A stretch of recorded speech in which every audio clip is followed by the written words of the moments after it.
And there will be people that watch this stream in the replay that don't really understand, get the big deal about Bitcoin. Yeah, for those new people, like what is it about Bitcoin?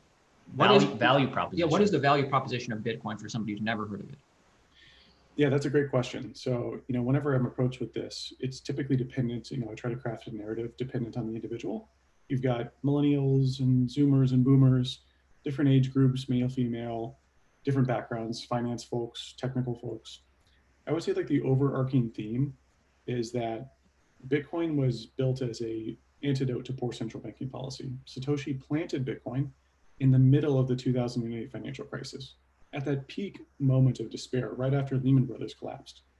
And he did that, and he wrote in the first block of the blockchain, UK Chancellor on the verge of second bailout for banks, because Bitcoin was meant to replace central banks and replace government monies.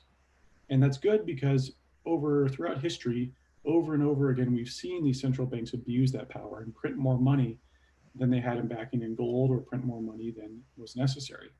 And this is due to the political apparatus getting involved with the money printing apparatus, is that there are all sorts of mixed incentives for central banks and governments to print as much money as possible. Now, Bitcoin is the opposite of that. It's got a 21 million hard cap. So essentially what we're talking about is an infinity of fiat money that will perpetually be printed from all these different governments, and only 21 million Bitcoin. And so the value prop for consumers and users all across the world is that you can store your wealth in Bitcoin. It's not dependent on any government. You don't have to trust any government. You don't have to trust a bank, and you can store that wealth over time. Now, people would go, oh, Bitcoin's very volatile in price. And what I mean by store of value is, I mean, it's immutability. So I can send it and receive it anywhere without requiring permission. And I can store it very securely, which means that it's very hard to seize. I can memorize it and put it in my head.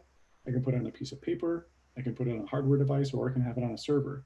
And so due to that really hard to seize nature of it, that completely changes the dynamic of citizens and their government and how wealth is preserved. Right now, the government could call up Bank of America and say, freeze all the bank accounts. Boom, instantly, all that money's locked up, trillions of dollars.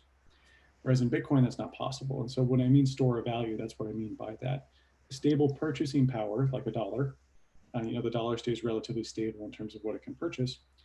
That remains stable because it's centrally controlled. So when people hear store of value, they go, wait, Bitcoin's antithetical to that because it's volatile. No, it's a good store of value due to its other parameters as money and its good censorship resistant or seizureship resistant nature. So Bitcoin is like the gold 2.0 for the world.